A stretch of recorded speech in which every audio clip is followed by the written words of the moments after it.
Olá, Fernando. Olá, Cá António. estamos nós mais uma vez para esmiuçarmos aqui um capítulo do livro do Princípios, do Rei Dálio. E hoje, tu sugeriste pegarmos no tema, o tema 2 no livro, para quem quiser situar-se e para quem quiser seguir o índice um bocadinho. Utiliza o processo dos 5 passos para obter o que quer da vida. Sabes que eu começo logo com um problema, com um desafio aqui.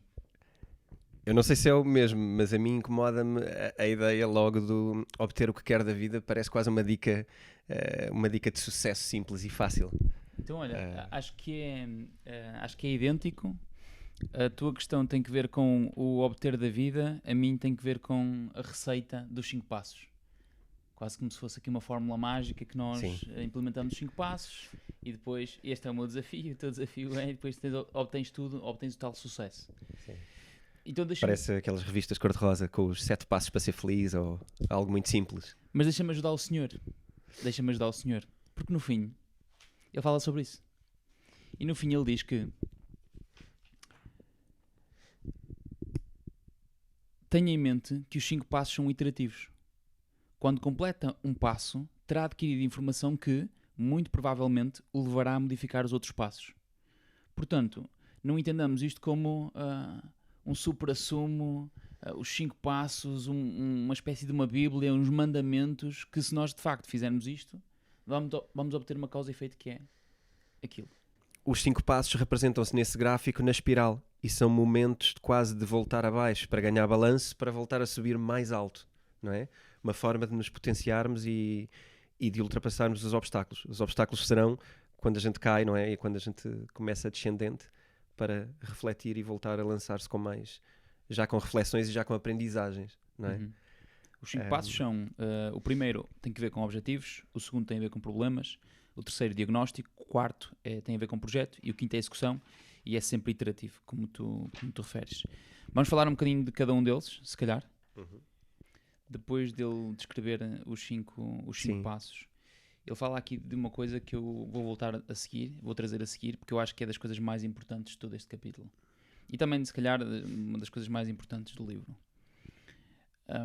Tem a ver com a nossa vozinha interior. E logo na introdução deste princípio, ele fala aqui de que a partir do momento em que nós começamos a fazer qualquer coisa, é muito usual nós darmos-nos conta de desculpas que nós dizemos a nós próprios de como não é fácil, ou de não me parece justo, ou de não consigo fazer isso. E é engraçado perceber que estas desculpas não têm qualquer utilidade. E, normalmente, são o grande bloqueador do próximo passo, do que vem a seguir. E é engraçado perceber que eu tenho falado muitas vezes sobre isto. E eu ultimamente tenho ouvido e tenho lido um senhor que se chama Michael A. Singer. E ele fala muito desta questão da vozinha interior. E, da, e o Rei Dalio também fala aqui depois num outro capítulo mais à frente da luta entre o subconsciente e o consciente. E é engraçado perceber que esta vozinha interior, se tu pensares bem, é o maior, ou é a maior força que tu tens que te faz avançar ou que te puxa para trás.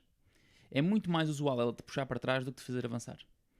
E estes 5 passos, como são 5 passos, é normal que tu tenhas que ter atitude e vontade para fazer um, depois tens um loop, é quase como se tu tivesses 5 loops nos 5 passos. Então tens 25 passos e não só 5. E todos estes intervalos entre um passo e o outro, ou entre estes subpassos, são sempre um obstáculo. E esses obstáculos normalmente são os que nos fazem ter a tal vozinha interior, que é, olha, se calhar não consigo. é onde nós nos perdemos, É onde nós nos perdemos. onde gastamos a maioria do tempo e a energia de. Eu sobre isso tenho aqui, mas termina para eu não te. Não, mas eu até gostava de pegar naquilo que tu disseste agora, que é onde nós nos perdemos, para trazer o passo número 1, que é, como ele diz, ter objetivos claros. Eu tenho alguma dificuldade com a palavra objetivos. E permite-me mudar essa palavra para intenções. Distingue aí a tua noção de princípio Normalmente o de objetivo objetivos. é o ponto de chegada. E a questão é que muitas vezes não tem a ver com o ponto de chegada, porque há muitas formas de chegar lá. Não é? E tem a ver mais com a direção e com a orientação. Sim. E, na minha opinião, pode ser só uma discussão de semântica no final do dia, mas a intenção dá-me essa direção pelo caminho e não pelo objetivo de chegada. Porque a verdade é que muitas vezes o objetivo que nós pensávamos que no início era o nosso objetivo, na verdade se calhar não é. Porque tu descobres, tens aqui o fluxo. Sim. Que afinal há coisas que não vão ser como nós pensávamos que iríamos ser. Então se calhar aqui esta execução vai ter mais um loop, vai ter mais um loop, vai ter mais um loop, e pelos diversos loops, afinal o ponto A não era aquele ponto que nós queríamos chegar, afinal é um ponto B que nós descobrimos a meio do percurso. E o nosso objetivo era o ponto A. Então, desculpa lá, que merda de objetivo é o ponto A, se de facto se calhar não é o ponto A? Tem mais que ver com direção. Tem mais que ver com quando nós estamos perdidos, nós sabemos a direção e não o ponto de chegada. E essa direção ajuda-nos a estarmos mais em sintonia com os nossos princípios e depois ajuda-nos também a escutar menos a vozinha interior. Porque a vozinha interior não se cala. Não se cala. É impossível calar essa vozinha interior. Por mais que tu queiras fazer isso. E é engraçado perceber que quando tu tens esta capacidade de deixar de ouvir a vozinha interior e não estás focado num objetivo, mas sim em animar um conjunto de princípios que, por causa-consequência, têm uma intenção, eu acho que no final do dia, pelo menos o processo é mais smooth. E tu tens menos dor em todo o processo. Mas nestes passos, outra coisa gira que eu não queria deixar de dizer, e eu sei que vamos para outro lugar e queria garantir, é a parte analítica disto. Ou seja, quando tu falaste da questão de quando surge um problema, nós somos sempre os coitados, ou estamos a pensar nisso, eu queria concretizar, para ver se tu concordas com isto também, que é focarmos na consequência do problema e não na origem do problema. E quero dizer com isto o quê? Quando te acontece uma coisa e tu estás a dizer epá, tinha que ser a mim, isto tinha que me acontecer a mim, só a mim é que me acontece, isto não é justo, eu esforcei-me e foi-me acontecer isto a mim. Tu estás focado na tua dor e na consequência que vais ter, porque sabes que vai complicar, sabes que vais ter uma data de outros processos que vão nascer ali e que vão-te ser difíceis. E o melhor, segundo os princípios e se tu os estiveres presentes, o melhor é o mais rapidamente fazermos o shift para o lado analítico, para o lado do porquê é que isto aconteceu, qual é a origem disto. Porque se nós ficarmos só na dor e na lamentação, como estávamos a falar, estamos na parte emocional do problema. E nós vamos sempre ter emoções, nós somos humanos e as pessoas nas estruturas continuam a ser pessoas, continuam a ter sentimentos, não é? Nas empresas. E agora a questão é gerirmos com base nisso, na dor e no que estamos a sentir e de quem é a culpa? Quem é que foi-me acontecer isto? A culpa tem que ser de alguém, em vez de focar na origem do problema. Portanto, aqui é um bocado, queria trazer a parte das emoções e do processo analítico e a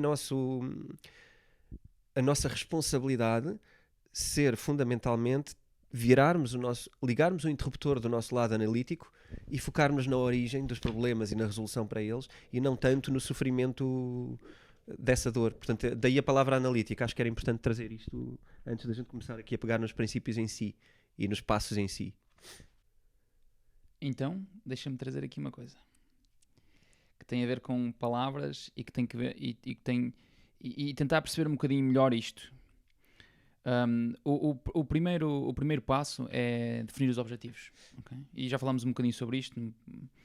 No segundo passo, quando tu agora mencionas identificar, convém perceber o que é isto de identificar. O que é que esta palavra tem, o que é que esta palavra nos pode dizer. E uma das coisas que eu tenho percebido na minha vida, até se calhar mais profissional, ou naquilo que eu faço diariamente, é que as pessoas têm uma enorme dificuldade em identificar. Porquê? Porque quando elas veem um problema, elas não identificam o problema. Elas pensam numa solução para o problema. Sempre. E quando eu peço a alguém para definir um problem statement, por exemplo, que é pegar naquele problema, identificar aquele problema e colocá-lo por escrito, normalmente a pessoa tem muita dificuldade em fazê-lo. O que é que ela faz? Resolve. Ela automaticamente Tenta resolvê-lo. Ok? Se isto está partido, a minha cena é como é que eu posso reparar? Exatamente. Ou vou colar isto, ou vou comprar um novo, ou vou qualquer coisa. E as pessoas normalmente têm mais tendência a resolver do que tendência a diagnosticar. Porque é tramado. Porque é muito tramado. Porque tu, basicamente, o que tu estás a fazer é contra-intuitivo. E aquilo que estás a dizer é: eu não vou resolver o problema, eu estou tranquilo com aquilo e estou interessado até em perceber melhor aquilo. E estou bem com isso. E tem a ver com aqui uma outra frase que ele diz, que pela tradução direta, eu depois fui ver a tradução direta e está de facto bem traduzido, mas o e não tolerar, e eu aqui já tenho um problema com o Ray Dalio, não é com a tradução, é com o Ray Dalio, eu tenho alguma dificuldade com este e não tolerar. Okay? Porque este e não tolerar entra em confronto e rapidamente em conflito. Sim. E tu, já é difícil, porque não é fácil, não é? Porque a tua vozinha já vai dizer que passar todo este processo já é difícil. O não tolerar ainda torna as coisas mais difíceis. Mas eu aí no não tolerar, eu também faço pausas quando apanho não tolerar. Parece-me um regime ditador, ok? A verdade é que não é, e se nós absorvermos o todo, percebemos que, ok, o meu entendimento hoje, e à luz daquilo que ele é, e sobre todo o livro, é não tolerar na medida em que eu não vou fingir que não existe, em que eu não vou passar por ele de ânimo leve, em que eu não vou deixá-lo ali e dar uma voltinha ao lado, 2 passos ao lado e passo ao lado. Quando ele diz não tolerar, eu acho que é aquilo que nós chamamos, e eu uso essa expressão às vezes, que é pegar o touro pelos cornos. Estás a ver? Que é, está aqui um problema. E eu vou começar a destruí-lo lentamente, vou começar a tirar-lhe camadas, a fazê-lo mais pequeno, a resolvê-lo, mas a entendê-lo. E eu acho que tem muito a ver com isto. Não tolerar não tem a ver com a forma como tu o fazes, tem a ver com a mentalidade com que tu o encaras. Que é, eu não vou aceitar que haja erros, eu não vou achar que os erros têm que estar ali. Eles vão existir, e ele frisa, e nós também temos frisado sempre, os erros são parte do processo e são parte da aprendizagem. Não tolerá-los, eu acho que é a ideia de sabendo que eles existem, tentar encará-los e tentar sempre ir de frente com os erros. E às vezes isto acontece, eu até te ponho isto em forma de pergunta, não te acontece nas reuniões, às vezes tu estás e se tens um processo analítico, a ver alguém que de repente vive apressado, não é? Como a música do António Variações, que é uma música muito engraçada, que é a pressa de chegar, com pressa de chegar, que é o amanhã, tu estás sempre para o amanhã, mas se tu fazes sempre o amanhã, tu nunca estás no agora e no hoje, então tu vais estar sempre a resolver e a dar saltos, em vez de perceber como é que este vaso partiu. Vou ver como é que ele se partiu, que é para tentar que não se parta outra vez. Depois eu arranjo, depois eu resolvo, mas para já eu quero perceber porque é que se partem vasos. O que é que andamos a fazer? Como é que nos movimentamos aqui para andarmos a partir vasos? E resolver a origem, não é? A questão é que o não tolerar muitas vezes pode não resolver a origem. E a única forma de tu resolveres a origem, na minha opinião, é aceitar. E se tu aceitares o problema desaparece. Normalmente, diria eu, muda de roupa. Muda eu acho que completamente muda de roupa. Então deixa de ser um problema. O não tolerar um problema pode distanciar de tu resolveres o problema. Conforme a atitude que tenhas. Então a minha dificuldade está em não tolerar. Tu preferias trocar a palavra tolerar por uma palavra de... Aceitar. A questão é que isto é muito de oitava acima. Tu tens a capacidade de aceitar todos os teus problemas, é do caraças, não é? E o não tolerar, no meu caso, muitas vezes a mim, afasta-me porque entramos logo em conflito com o não tolerar. Sim. E depois não é só isso. Depende dos problemas. Se for um problema emocional e relacional, o não tolerar vai fazer com que nós dois tenhamos uma capacidade muito grande de estar ao mesmo nível de linguagem para nós ultrapassarmos aquele problema. E se eu não tolero um problema que eu acho que tu tens, nós vamos nos separar muito rapidamente.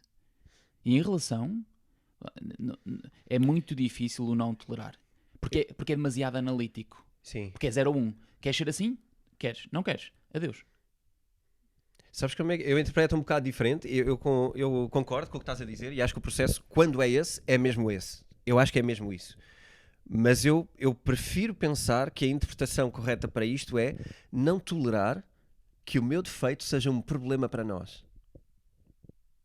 Estás a perceber? Ou seja, na nossa relação há esse obstáculo. E o não tolerar é, eu não vou tolerar que se estrague a amizade que eu tenho com o Fernando por causa desta discórdia num tema específico. Vamos lá falar sobre este tema para partilhar e vermos como é que a coisa é. E depois, eventualmente, pode haver outro tipo de consequências. Mas aí não és demasiado rígido? Talvez estejas com uma ambição muito grande em relação à sintonia. Acho que sim. Acho que sim. Estás a pôr a relação numa exigência muito elevada, num grau muito elevado. Eu acho que isto depois é tudo dosear coisas, não é?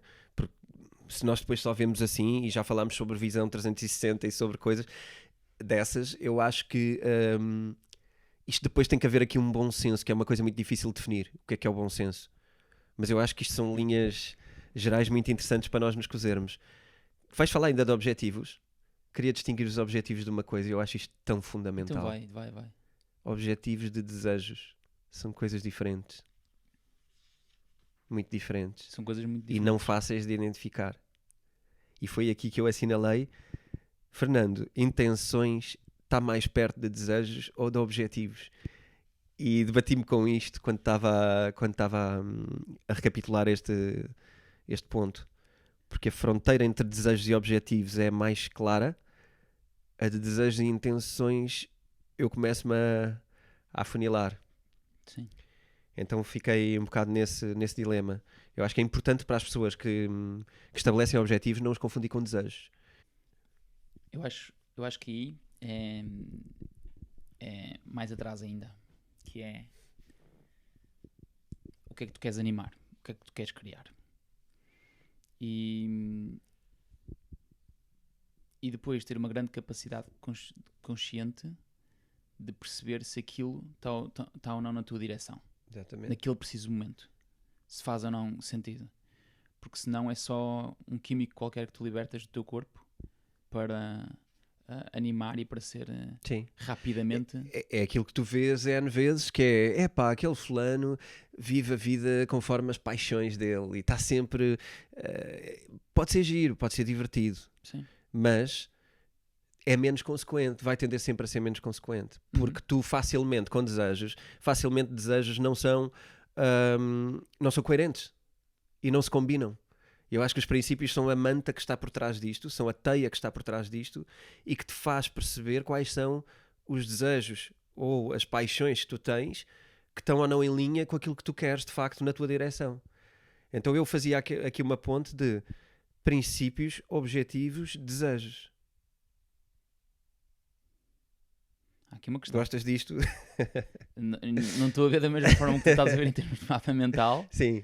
Não, estou a falar de quem manda. Então, eu não sei se o colocava nessa mesma linha, nessa mesma matriz. Eu gosto muito desta visão estoica de que nós devemos ter a capacidade de não tolerarmos os nossos desejos. De não tolerarmos os nossos desejos. Okay. Porquê? Porque normalmente os nossos desejos são a nossa vozinha, são ações da nossa vozinha para nós fugirmos à nossa direção. Para estares mais em equilíbrio, eu acho que se o desejo não é um problema, eu acho que ele deve ser alimentado, acho que ele deve ser animado. O desejo é também a tua intensidade e às vezes é um boost para que tu sejas, animes o teu estado, é mesmo estado anímico. Diria que o desejo produz substâncias e que o desejo nos dá prazer. Eu só acho que ele é mau e sou totalmente estoico nisso e quero muito implementar, sabendo que isso é muito difícil e esse é o grande desafio, que os desejos que nos tiram e que nós sabemos quais são, eu acho. Eu acho que se nós pensarmos um bocadinho, nós rapidamente sabemos se aquele desejo vai ou não estragar a direção. Se os fazemos na mesma ou não. E eu acho que aí devemos ser estoicos se queremos ser consequentes. Sim. Mas ainda assim eu aceito essa visão de que a existir desejos, eles devem sempre ser causa e efeito do que está por trás, okay? Das intenções, dos princípios. Mas é um grande tema. Os desejos e os desejos, os objetivos e como é que... E, sim, é um grande tema. Olá, o meu nome é António Vilaça Pacheco e este é o Conversas sobre Princípios. Nós esta semana estivemos a debater os 5 passos para obter o que quer da vida. Debatemos o primeiro passo, para a semana continuaremos com os seguintes. Espero que nos continuem a acompanhar, enviem as vossas sugestões e também as vossas perguntas, caso as tenham. Partilhem connosco. Obrigado e até para a semana.